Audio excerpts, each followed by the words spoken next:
I couldn't breathe. The crystal chandeliers above the Plaza Hotel ballroom blurred into circles of light. My mother-in-law stood at the podium, microphone in hand, 500 guests watching. Sterling Industries' 30th anniversary gala. I'd planned this event for 6 months. Every detail. Every speech. Every moment. Except this one. I'm announcing a transition in leadership, Patricia Sterling said, her voice steady, controlled. The same voice that had welcomed me into the family 7 years ago. Effective immediately, Catherine Morrison will be stepping down as Vice President of Innovation. The ballroom went silent. Someone's fork clinked against china. I sat frozen at table 1, my husband Marcus beside me. His hand on my knee. I thought it was support. It wasn't. It was a warning. Stay seated. Don't make a scene. Patricia continued, her silver gown catching the light. Catherine's contributions have been adequate. But Sterling Industries requires visionary leadership as we move forward. My son Marcus will assume her position, along with his existing role as CFO. Adequate. 7 years. 3 patents. Revenue growth of 40%. Adequate. The room shifted. I gripped the edge of the table, white tablecloth bunching under my fingers. Marcus's hand tightened on my knee. Still that warning pressure. I turned to look at him. My husband of 6 years. The man I'd met in graduate school, before his last name meant anything. Before I knew Sterling Industries existed. Before I understood what it meant to marry into American manufacturing royalty. He wasn't looking at me. His eyes were fixed on his mother, jaw set. That expression I knew too well. The one that meant he'd already made his choice. And it wasn't me. Catherine? Someone whispered. Dr. Sarah Chen, our head of research and development. She sat 2 seats down, eyes wide. Did you know? I shook my head. Couldn't speak. Patricia smiled from the podium, gracious, benevolent. We're grateful for Catherine's time with us. I'm sure she'll find success elsewhere. Sterling Industries has always been a family company. It's time we remembered that. The message was clear. I wasn't family. Never had been. 7 years of Christmas dinners and summer houses in the Hamptons, and I was still an outsider. The applause started slowly. Polite. Obligatory. Patricia's friends, the board members, the investors who'd known the Sterling family for decades. They clapped because that's what you do. You support the dynasty. I stood up. The room tilted, then steadied. I needed to get out. Away from the cameras, the lights, the 500 witnesses to my professional execution. Marcus's hand caught my wrist. Kate. Sit down. I looked down at him. Really looked. At the man I'd loved, the man I'd built a life with, the man who'd just watched his mother destroy my career and said nothing. Let go, I said quietly. You're making this worse, he hissed. Just sit down. We'll talk about this tomorrow. There's nothing to talk about. I pulled my wrist free and walked. Past our table. Past the Sterling Industries executives, the department heads, the innovation team I'd built from 12 people to 65. Every eye followed me. The ballroom doors were 20 feet away. 15. 10. Catherine. I stopped. Turned around. Sarah Chen stood up. Then Michael Rodriguez, our chief technology officer. Then Jennifer Park, director of product development. One by one, they rose. Chairs scraping back. Napkins placed carefully on tables. 30 people. The entire innovation department. Every person I'd hired, mentored, fought for. They weren't following me to be polite. They weren't leaving early. They were walking out. With me. The ballroom erupted in confused murmurs. Patricia's smile faltered at the podium. Marcus half stood, then sat back down, face pale. Sarah reached me first. Where you go, we go, she said simply. You don't have to, I started. Yes, we do, Michael cut in. We've been waiting for you to leave, Kate. We were just hoping it wouldn't take something like this. The 30 of us walked through those ballroom doors together. Behind us, Patricia Sterling's voice cracked on the microphone, trying to regain control of the narrative. trying to salvage her perfect evening. Outside, the November air hit sharp and cold. Central Park stretched dark across the street. I stood on the plaza steps, my team gathering around me, and realized I had no idea what came next. "Well," Sarah said, pulling out her phone. "That felt amazing. Now what?" I laughed. It came out half sob, half hysteria. "I have no idea." "I do," Michael said. He held up his phone, screen glowing. "We start our own company." "With what money?" Jennifer asked practically. "Sterling Industries has non-compete clauses that are unenforceable in New York for most of these positions," interrupted David Kim, our lead patent attorney. Yes, I'd hired a patent attorney who actually understood technology law. I checked. "We're clean." "Mostly." "Mostly?" I repeated. "You'll need to sit out 90 days, David said, looking at me. "Executive clause." "But the rest of us?" "We can start tomorrow." Tomorrow. 24 hours ago, I'd been VP of Innovation at Sterling Industries, planning the Gala of the year. Now I was unemployed, humiliated, and apparently leading a corporate exodus. "Let's get coffee," Sarah said. "There's a diner 3 blocks south." "We need a plan." We walked. 30 people in cocktail dresses and suits, heels clicking on Manhattan sidewalks at 9:30 on a Thursday night. Passing tourists stared. We probably looked like a wedding party that took a wrong turn. The diner was chrome and red vinyl, fluorescent lights harsh after the gala's soft ambiance.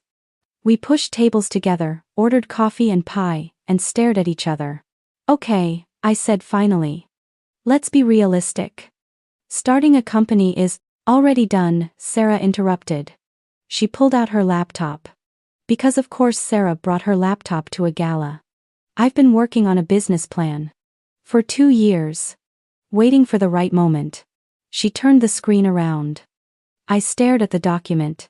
Detailed financial projections. Product roadmaps.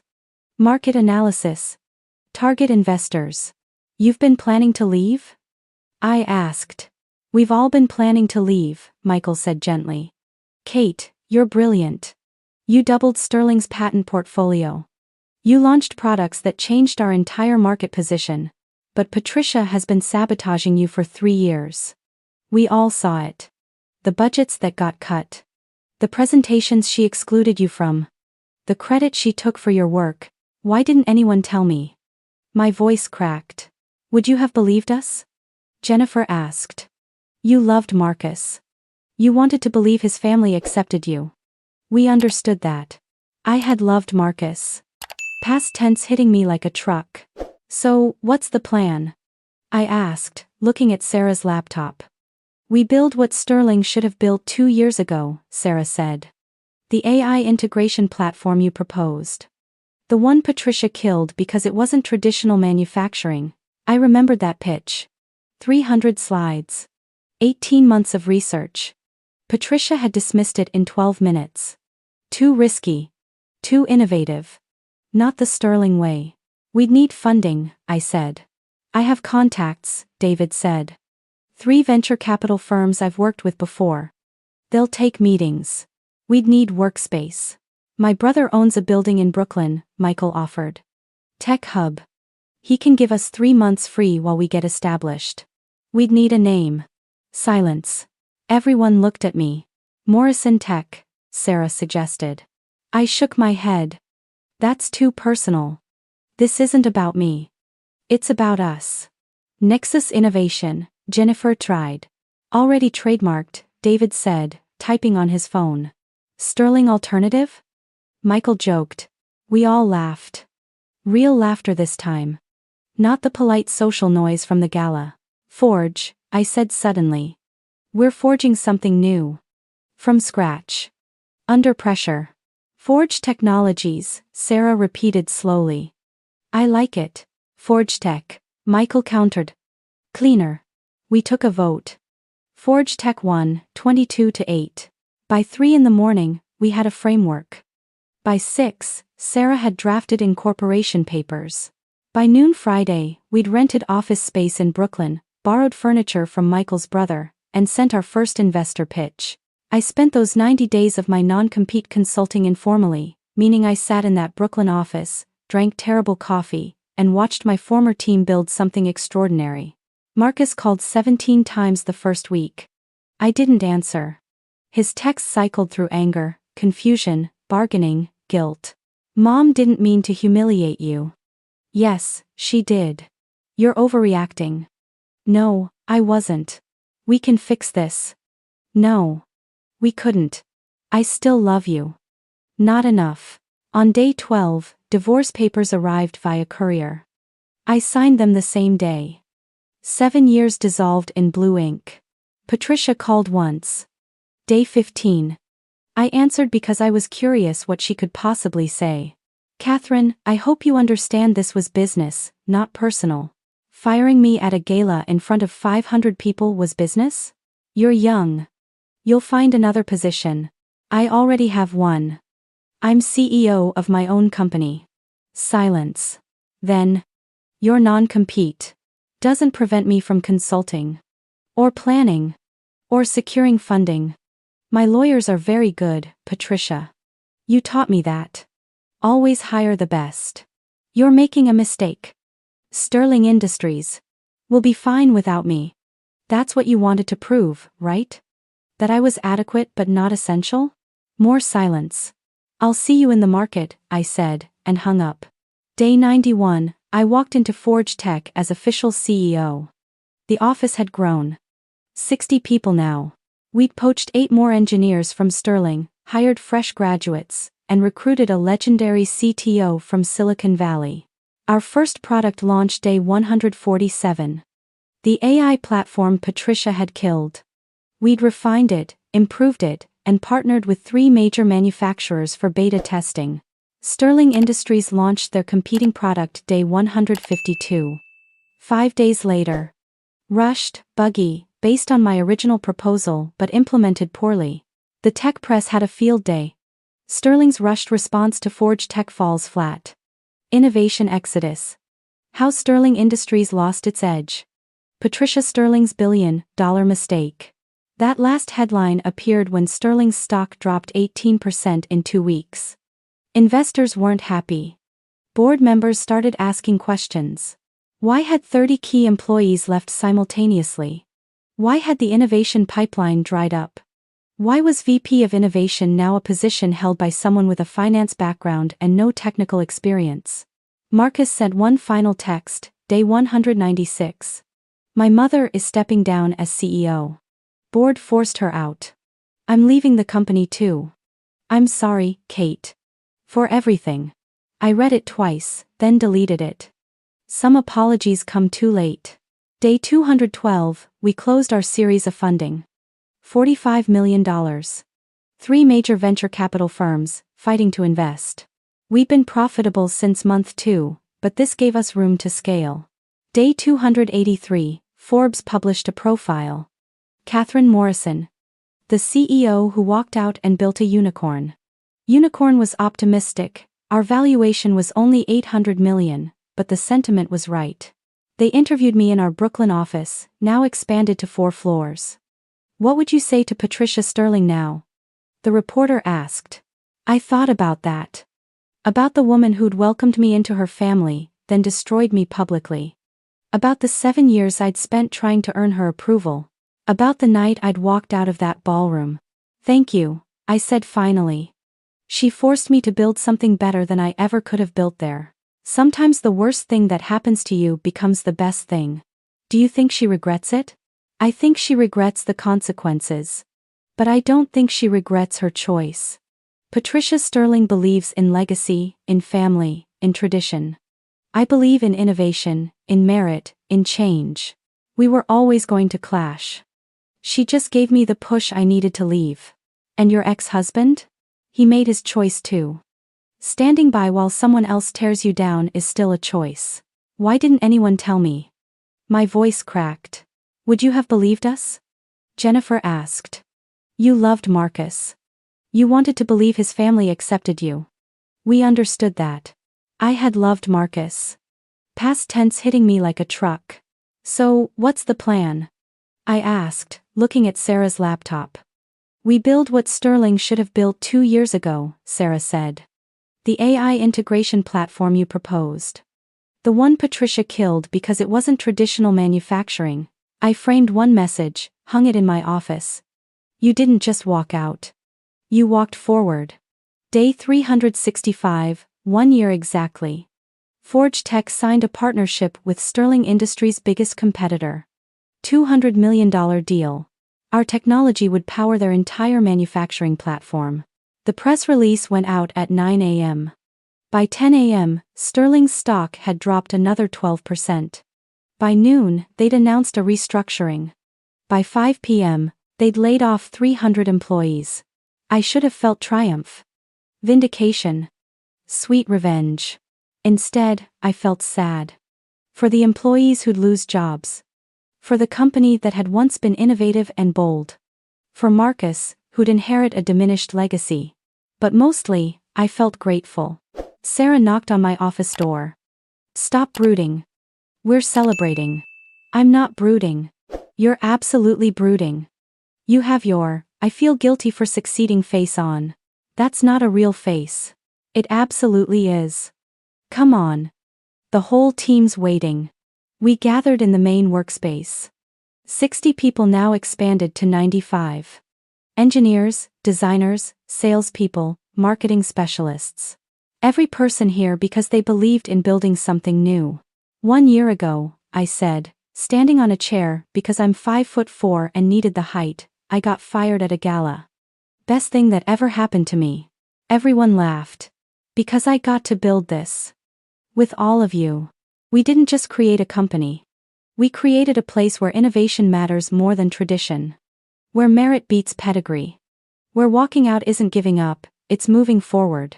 To moving forward, Sarah raised her glass. To moving forward, 95 voices echoed. My phone buzzed. Unknown number. I almost ignored it, then curiosity won. Catherine Morrison, I answered. Miss Morrison, this is James Hartley. I'm on the board at Sterling Industries. I'd met James once. Older gentleman, traditional but fair. Mr. Hartley. How can I help you? I have an unusual proposition. Would you consider coming back to Sterling Industries? As CEO. He blinked. I'm sorry? Patricia stepped down.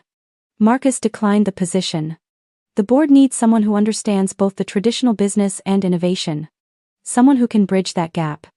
Your name came up unanimously. I looked around my office. At the team celebrating. At the company we'd built from nothing. At the future we were creating. Mr. Hartley, I appreciate the offer.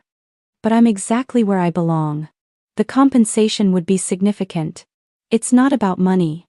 Sterling Industries needs to find its own path forward. And I need to keep building mine. I understand. For what it's worth, I voted against your termination last year. Patricia acted unilaterally. I know. Thank you for saying so. If you change your mind, I won't. But I wish you well. Sterling Industries was once a great company. It can be again. Just not with me. I hung up and rejoined the celebration. Later that night, alone in my apartment, new place, Brooklyn, no memories of Marcus, I opened my laptop. Wrote an email I'd been composing mentally for weeks. Patricia. You asked me once if I understood that firing me was business, not personal. I've thought about that a lot this year. You were right. It was business. You saw me as a threat to your vision of what Sterling Industries should be. You saw my innovations as recklessness. You saw my independence as insubordination. From your perspective, removing me made sense. But here's what you didn't understand. By making it so brutally public, by humiliating me in front of 500 people, you showed my team exactly who you were. Not just who I was working for, but who they were working for. And they chose differently. 30 people walked out with me that night. Not because I asked them to. Not because I planned it. But because you showed them, in that one moment, that loyalty meant nothing. That years of work meant nothing. That results meant nothing, if you weren't born with the right last name. You taught me something valuable. The best leaders don't demand loyalty. They inspire it. They earn it. They protect their people even when it's difficult.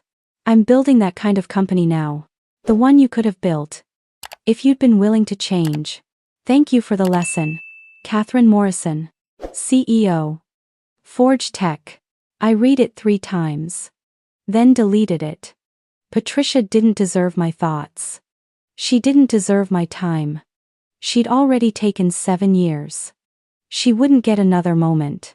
Instead, I opened a new email. To my team. Subject. Year 2. Team. 1 year down. 95 people who took a chance on something new, on each other. On the idea that we could build something better than what came before. Thank you for walking out of that ballroom with me. Thank you for every late night, every impossible deadline, every moment you chose innovation over comfort. Year 2 starts tomorrow. Let's make it extraordinary. Forward. Kate. I hit send and closed my laptop. Through my apartment window, Brooklyn stretched out in lights. Manhattan glittered across the river. Somewhere in that skyline, Patricia Sterling was dealing with a diminished empire. Marcus was figuring out who he was outside his family legacy. Sterling Industries was restructuring, downsizing, trying to find relevance in a market that had moved on. And here I was. 36 years old. CEO. Building something that mattered. My phone buzzed. Sarah. Stop working. Tomorrow's another day. How did you know I was working? Because I know you. Get some sleep, boss. Year 2 starts in 7 hours. I smiled and turned off the lights. The room didn't spin this time. Everything was steady, clear, moving forward. Exactly where I belonged.